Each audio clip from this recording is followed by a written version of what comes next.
Hello students, in today's video we will solve problem number 7 from comparing quantities exercise 8.2. Okay, तो question में पूछा क्या गया है, a milkman sold two of his buffaloes for rupees 20,000 each. Okay, on one he made a gain of 5% and on the other a loss of 10%. Find his overall gain or loss. Question क्या कह रहा है, ठीक है। Milkman के पास दो buffalo थी जिसमें इसने दोनों बफेलो बेच दी, ठीक है। और एक बफेलो का जो प्राइस था बेचने पे क्या था, 20,000 मिला उसे एक बफेलो बेचने पे। इस तरह से उसके पास कितनी थी, 2 बफेलो थी, ठीक है। तो मैं यहाँ पे ये लिख सकता हूँ BF1 बफेलो 1 रुपीज़ 20,000, ठीक है। ये सेलिंग प्राइस है, इस पे बेची है इसने, ठीक है। BF2 दोनों ईच बोली हैं तो दूसरी भी 20,000 की ही होगी। मैं यहाँ पे छोटा सा लिख देता हूँ, सेलिंग प्राइस है ये, ठीक है। On one hand he made gain of 5%, ठीक है। एक पे उसने जो है 5% का प्रॉफिट कमाया है and other hand a loss of 10%, ठीक है। एक बफेलो पे उससे 5% का क्या मिला है, गेन मिला है, ठीक है। और दूसरी पे उसे 10% का लॉस मिला है, ठीक है। कोई फ़र्क नहीं पड़ता, दोनों ही 20,000 की बिकी हुई हैं। चाहे 5% इस पे लगा लो, चाहे इस पे लगा लो, या फिर 10% किसी पे भी लगा लो, क्योंकि है तो दोनों 20,000 ना, किसी पे भी लगा लो सेम ही आएगा, ठीक है। फाइंड हिज ओवरऑल गेन और लॉस, ठीक है। हमें ओवरऑल गेन और लॉस बताना है, लेकिन यहाँ पे हम देख लेते हैं कि जो सेल हुई है ना, सेल होने पे सेलिंग प्राइस कितना आया टोटल फाइनल दोनों बफेलो बेचने के बाद, 40,000, ठीक है। ये तो बेचने के बाद आया, लेकिन हम देखते हैं कि इनिशियल स्टेज पे उसके पास कितने रुपए में उसके पास थी, ठीक है। उसके बाद उसने 5% उस पर जो इनिशियल कॉस्ट था ना, उस पर 5% का एक पे फ़ायदा हुआ है और दूसरे पे लॉस हुआ है। तो इनिशियल कॉस्ट क्या थी, एक बार हम इनिशियल कॉस्ट पता चल जाएगी तो हमें ये पता चल जाएगा कि जो फाइनल उससे सेलिंग प्राइस हुआ है ना, जितने पे उसने बेची है, क्या उसको सही में फ़ायदा हुआ है या फिर नुकसान हुआ है। तो सबसे पहले हम इनिशियल कॉस्ट जानेंगे, मतलब क्या क्या होगा, कॉस्ट प्राइस, ठीक है। तो कॉस्ट प्राइस तो कैसे पता चलेगी, देखिए ऐसे कॉस्ट प्राइस जो होएगी उसमें जो है 5% का प्रॉफिट हुआ है बफेलो 1 में, ठीक है। 5% का प्रॉफिट हुआ है, आप प्रॉफिट 1 लिख लेते हैं, ठीक है। ये मैं बफेलो 1 के लिए कर रहा हूँ, ठीक है। ठीक है, जो कॉस्ट प्राइस था और प्लस जो प्रॉफिट हुआ उसके बाद जो है कितने का सेलिंग प्राइस हुआ है, 20,000 का, ठीक है। सेलिंग प्राइस ऐसे तो निकलेगा, जो आपका इनिशियल कॉस्ट था उस पर आपको प्रॉफिट या लॉस जो भी हुआ होगा वो होने के बाद उसको आपने उसने बफेलो बेच दी, ठीक है। ऐसे ही तो निकलेगा ना।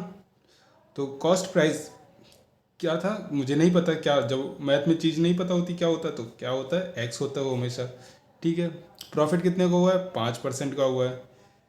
5% का प्रॉफिट हुआ है मतलब 5/100 किस पे हुआ है, इसी पर हुआ है ना, कॉस्ट प्राइस पे हुआ है। और सी को मिला के क्या बना है यहाँ पे, सेलिंग प्राइस। सेलिंग प्राइस तो हमारा आया है ना 20,000, ठीक है। ये तो हमें पता था, ठीक है। तो यहाँ से ना मैंने चीज़ें शॉर्ट आउट कर ली हैं, ठीक है ना। तो ये जो आप सॉल्व करोगे ना, तो ये आपका प्राइस निकल के आएगा, इनिशियल प्राइस 90,4762 पैसा, ठीक है। तो ये किसके लिए था, बफेलो 1 के लिए, ओके। सेम इसी तरह से हम दूसरी बफेलो के लिए भी निकाल लेंगे, ठीक है। Cost price plus profit buffalo 2 equal to selling price.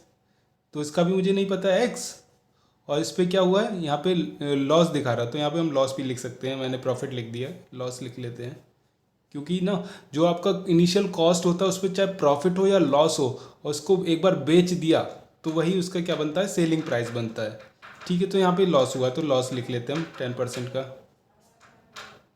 ठीक है, इनटू में क्या होगा, जिस पे लॉस हुआ वो एक्स है।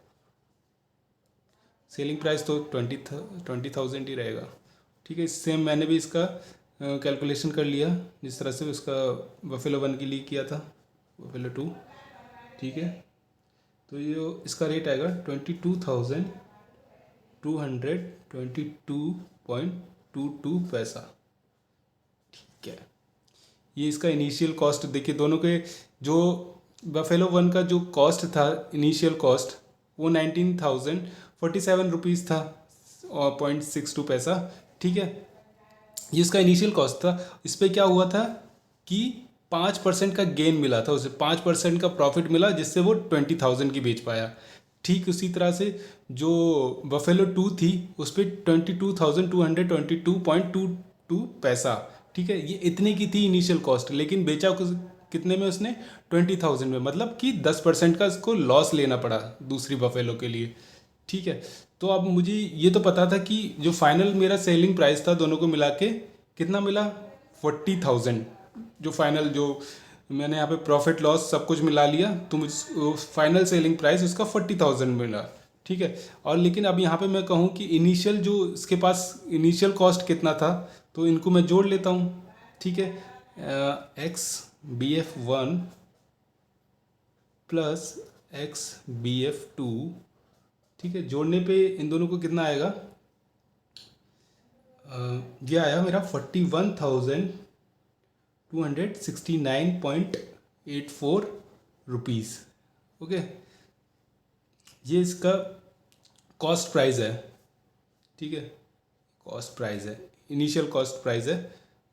ठीक है, इसका इनिशियल क्या है, तो एक ही हो गया ना। ठीक है, ये कॉस्ट प्राइस है, और जो आखिरी में जो बेचने पे हमें मिला है, बेचने पर हमें कितना मिला है प्राइस, 40,000। अगर वो इसी रेट पे बेच देता तो कितना होता, 41,269.84 पैसा मिलता।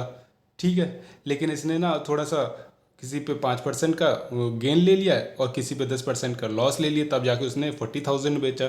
तो मुझे ये तो दिख रहा है जो बेचा जो है इसने सस्ते दाम पे बेचा है 40,000 पे, और अगर इस कॉस्ट पे बेचता है इनिशियल कॉस्ट पे तो ये 41,000 का अप्रॉक्सीमेट बिच जाता।